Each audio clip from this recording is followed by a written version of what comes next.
ဒီဗီဒီယိုလေးကတော့မြန်မာပြည်မှာဖြစ်ပျက်နေတဲ့အကြောင်းအရာလေးတွေကိုပြောပြထားတဲ့ဗီဒီယိုလေးပဲဖြစ်ပါတယ်ကျွန်တော်လည်းအတူတူလိုက်ကြည့်လိုက်ရအောင်မြန်မာနိုင်ငံတကယ်ငြိမ်းချမ်းသွားရင်အိန္ဒိယနိုင်ငံတွေကသူတို့ဘာတွေဆုံးရှုံးလိုက်ရမလဲဆိုတော့ကောင်းကောင်းသိတယ်ဒါကြောင့်မလို့အာဆီယံဆိုတာမြန်မာနိုင်ငံပေါ်မှာဘယ်တော့မှစေတနာမရှိဘူးတကယ်မရှိတာဟန်ဆောင်ပြီးတော့အစည်းအဝေးတွေမှာရှိတာ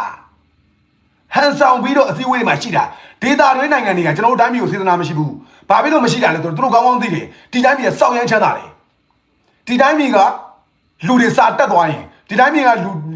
ငြိမ်းချမ်းသွားရင်ဒီတိုင်းပြည်ကခင်မိသွားရင်လူတွေအကုန်လုံးခင်မိသွားရင်နတ်သွားကြရင်သူတို့အချောင်မရတော့တိတစ်ချက်အလုံသမားချောင်မရတော့အရင်ဆုံးအလုံသမားချောင်မရတော့နှစ်တစ်ချက်သူတို့ထုတ်ကုန်ပစ္စည်းတွေရောင်းစားလို့မရတော့ခင်ဗျားတို့ကသွားတိုက်တယ်အစားဤကုန်းဆက်ကူအထိကိုယ်နိုင်ငံထုတ်တာမဟုတ်အဲ့တောင်ထုတ်တာမဟုတ်အိန္ဒိယနိုင်ငံတွေကသူတို့ပစ္စည်းတွေရောင်းစားလို့မရတော့ဘူး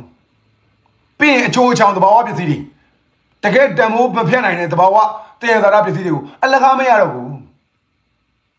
လက်ကားမရတော့ဘူးအဲ့ဒါကျွန်တော်တို့နိုင်ငံအတွင်းမှာရန်ဖြစ်နေကြတဲ့အကျိုးကျေးဇူးပဲကျွန်တော်တို့နိုင်ငံအတွင်းမှာ1မဖြစ်တဲ့ကျေးဇူးပဲကျွန်တော်တို့နိုင်ငံအတွင်းမှာဘူဂျာလီဆန်ကြတဲ့အကျိုးကျေးဇူးပဲကျွန်တော်တို့နိုင်ငံအတွင်းမှာငြိမ်းငြိမ်းချမ်းချမ်းမနေတတ်ကြတဲ့အကျိုးကျေးဇူးပဲကျွန်တော်တို့နိုင်ငံအတွင်းမှာစောက်တော်သားတွေအောက်တန်းသားတွေများနေတဲ့အကျိုးကျေးဇူးပဲ